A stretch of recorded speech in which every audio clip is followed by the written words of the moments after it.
अखिल भारतीय महात्मा फुले समता परिषद के बेड शहर में महाराष्ट्र राज्य के खाद्य व नागरिक आपूर्ति राज्य मंत्री के संस्थापक अध्यक्ष छगन भुजबल साहब के नेतृत्व में ओबीसी समाज की ओर से एक आम सभा का आयोजन किया गया। यह सभा महाराष्ट्र राज्य में लाखों की संख्या में लोग अपने विभिन्न मांगों को लेकर बेड शहर में आम सभा में एकत्रित हुए। यह आम सभा शाम 4 बजे से रात 8 बजे तक अनुवाद में तब्दील हो गई। महाराष्ट्र राज्य में मराठा समाज के नेता श्री मनोज रांगे पाटिल संघर्ष के अनुरूप मराठा समाज को कुणबी ओबीसी में शामिल किया गया। 58 लाख अभिलेख मिले व हजारों प्रमाण पत्र वितरित किए गए। इसके बाद 2 अक्टूबर 2025 को महाराष्ट्र सरकार ने हैदराबाद गजट अध्यादेश लागू किया और शेष कुणबी मराठा कुणबी जाति को महाराष्ट्र में शामिल किया। सरकार ने जीआर जारी किया था जिसके आधार पर पूरे मराठा समुदाय को कुणबी मराठा के रूप में पहचानने और उनके रिकॉर्ड के अनुरूप प्रमाण पत्र देने का आदेश दिया गया था। इसके विरोध में महाराष्ट्र राज्य में खाद्य और नागरिक आपूर्ति राज्य मंत्री श्री छगन भुजबल और ओबीसी समुदाय के कई नेता मंच पर उपस्थित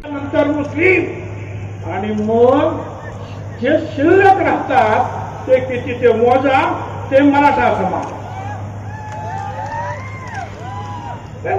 7% आम्ही 50% आम्ही 5 कोटी मुंबईत आणणार। अरे 5 कोटी आम्ही की 10-15 हजार माणसांनी आणि सरकारने जरा निर्णय घेतलं म्हणून तुमची दादागिरी झाली।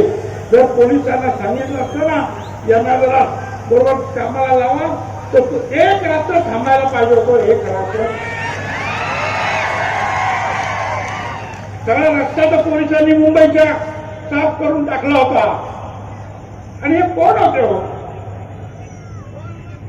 मराठा समाजाचे लोक नाही, मराठा समाजाला विरोध नाही, हे फक्त त्याचे दारूवाले वाळूचोर यांनी आणलेले लोक,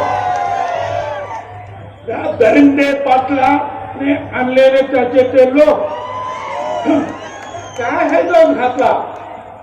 आणि मग आपल्याला कल्पना आहे की खाईने ते देण्यात आले। अनेकांनी जे आहे स्वर्गीय मुंडे साहेबांचं नाव घेतलं। मुंडे साहेब तर आम्हाला भावाप्रमाणे होते। जनगणनेची मागणी सगळे भूलकर आणि मुंडे साहेब त्या दोघांनी अख्ख्या पार्लमेंटमध्ये त्यांना म्हणून सोडली होती।